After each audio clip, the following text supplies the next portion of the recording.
But honestly, I'm kind of happy, bro. There's a part of me that wants this whole shit to be automated away. There's a part of me that wants everyone to lose their jobs. Every programmer in the world suddenly lose our jobs. I think that would be so funny, bro. Like, hey, wait a minute. I noticed you haven't subscribed. Please make sure you hit the subscribe button before you continue and hit the bell for notifications. Thank you. Today, chat, I have to do some work. I have this one last coding project for my last coding class. Then I'm done. So I need to code this thing for my team. I'm in a team project. We're like 6 people or some shit. My part, I was like, yo, let me code this service that just does like a GPT shit. Generate random quiz questions. Like, I need to get this shit done as soon as possible. I just don't care enough about school to, like, you know, really put in the effort for that shit. What are your thoughts on TikTok CEO being questioned by Congress? Well, that shit was kind of hilarious. The congressman, like, asking the TikTok guy, like, yo, does this TikTok connect to the Wi-Fi? They made the TikTok CEO look good. Like, that's all I can say. I need to write a whole essay by tonight. Yo, essays are the easiest thing ever nowadays, bro. Just GPT, my friend. Even code, bro. Like, look at this, chat. I GPT this whole code. I feel like this is like 40% of the work. My next video, chat, I'm thinking for my YouTube channel, right? Because I need some direction. One thing I've been making is skits, right? I've been making skits and I've been making vlogs. I'm thinking about incorporating a third type of video. For example, this GPT shit. My Twitter feed is like infected of AI shit. It's like every next tweet is like, oh, want to know how to make 500 million with GPT prompt engineering. Oh, next big app, this is GPT for dogs, GPT for cats. I feel like I'm learning a lot by reading these tweets. I can probably make a video that's like kind of interesting or some shit about it. Yeah, like the AI shit I've been seeing on Twitter. You guys saw the plugins with the GPT plugins. Like basically GPT can search on your Google shit. You get sources from the internet, updated in real time. They'll plug in with like Zapier into all of these apps. Like, holy shit, bro. Like, calm down. But honestly, I'm kind of happy, bro. There's a part of me that wants this whole shit to be automated away. There's a part of me that wants everyone to lose their jobs. Every programmer in the world suddenly lose our jobs. I think that would be so funny, bro. Imagine if all of us lose our jobs at the same time. We'll all be in this together. It'll be like a brotherhood of unemployment. And then like we'll like start killing people or some shit. I don't know. This is good.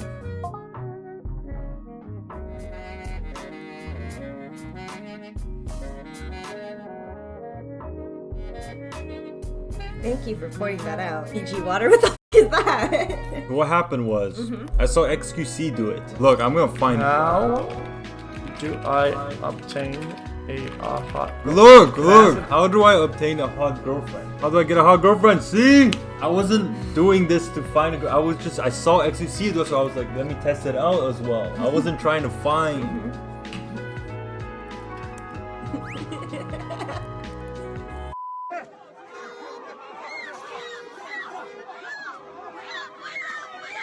Mr. Chu, this was a video that was posted on TikTok by Inez Cantor Freedom. Are you familiar with this basketball player? Not familiar with the specifics of this, but I can tell you that... Are you familiar with the player Inez Cantor Freedom? Yeah. Banning Inez Cantor Freedom. screenshot. Is that an example of objectionable material inside the Chinese Communist Party in mainland China? we do not take down content simply because it's critical of He China. was We do banned not do 1 that. week after this video. We do not do that. And I can check on the If you need a note, go ahead. The note says he's not banned. His account was taken off. So we can check right now. Who is this let's guy? get to some other- Enes Conter.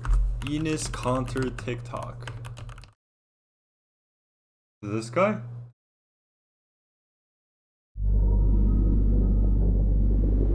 Are there engineers inside mainland China currently working on the algorithm for TikTok? Congressman, like I said, As you there told are me in my there are office. there are other companies that, as I told you in your office, there are By other the way, I'm companies going to that do reclaim that. my time. A big problem with these Congress hearings, they're very like ill-informed as when it comes to technology. For example, when they ask things like, does your app collect data from your user? It's like, yes, every app does that. But what this guy is thinking, oh, like some data of the user that is like dangerous and can be used against you and stuff like that. No, it collects data from your user to promote videos for you that you may like better. Yes, it does collect data, but it doesn't mean that that's like dangerous on a national security level. And this guy is saying like, oh, does your company employ people in China? Like, no shit. It does. So does like most other tech companies. They employ people all over the world. Like these questions are like kind of tricky. It's like funny, though, the answer is yes, but not yes in the sense that he wants it to be yes. Every time he tries to clarify, like, oh, like I see what you mean, but this is what they're like, hey, this is America.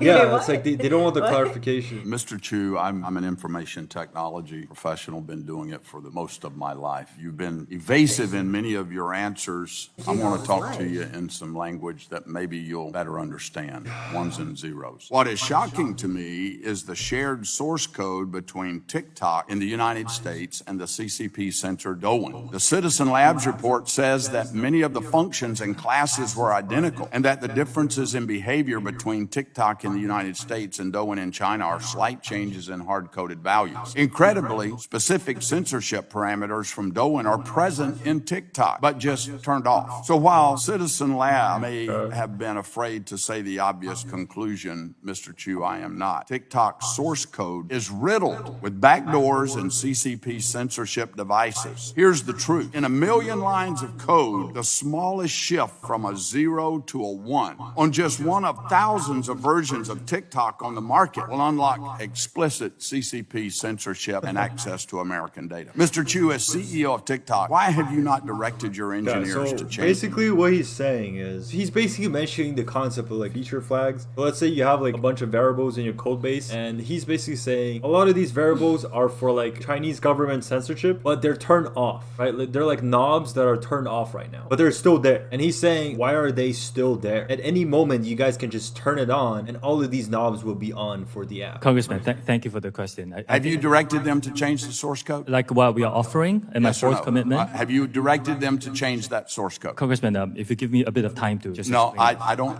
It's a yes or no question. Have you directed your engineers to change that source code? I'm not sure I understand it. Why are you allowing TikTok to continue to have the capacity for censorship, and yet you claim here that you don't? Let me remind you of something. Do you realize that making false and misleading statements to Congress is a federal crime? Yes, I do. Okay, so have you directed your engineers to change that source code? I am giving third-party access monitoring by experts. And Congressman, you are an expert on this. You could agree with me that no other company TikTok does source this. code is the same. Bro, I want to hear his answer. What Oh percentage? my I can get god. back to you on the specifics. Okay, I'd appreciate that. Where was the source code for TikTok developed? Was it developed in China or in the United States? It's a global collaborative effort. Like a lot Was of it code for a lot developed of in companies. Was it developed in China? Some of it is. Okay, at ByteDance. When it's compiled in the compilation process, can bytecode be manipulated? We've talked a lot about source code.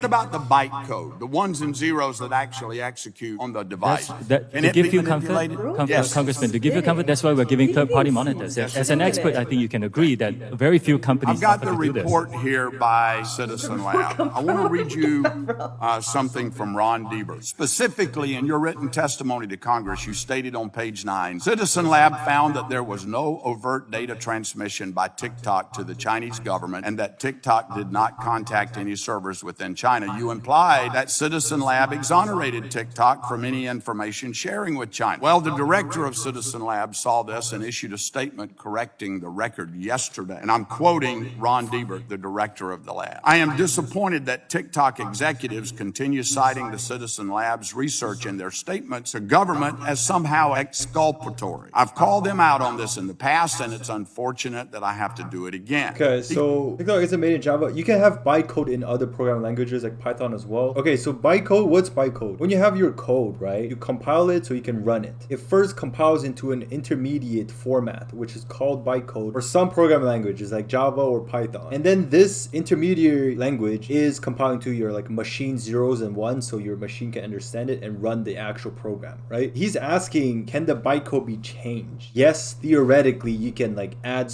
to the bytecode. I don't get the point of asking that question. That also just means you can change the source code, compile into a different bytecode. He goes on to say, and I quote, we even speculated about possible mechanisms through which the Chinese government might use unconventional techniques to obtain TikTok user data via pressure on ByteDance. End of quote. Mr. Chu, you sent Congress written testimony citing this lab as a support of your claim that China cannot access U.S. user data. And now this lab has come out to say, we never said that. That's misleading, Mr. Chu. I hope you understand that's misleading. Mr. Chu, this is yet another instance of TikTok attempting to mislead Americans about what their technology is capable of and who has access their information. Yeah. Not a single Madam Chair, I'd sentence like is like, to- but no, Madam Chair, I would like to respond to no, that very quickly. it's no. And I really wanted to hear Gentleman his yields answer on that, back. but I guess this is just the guy questions. All right, chat. We're done.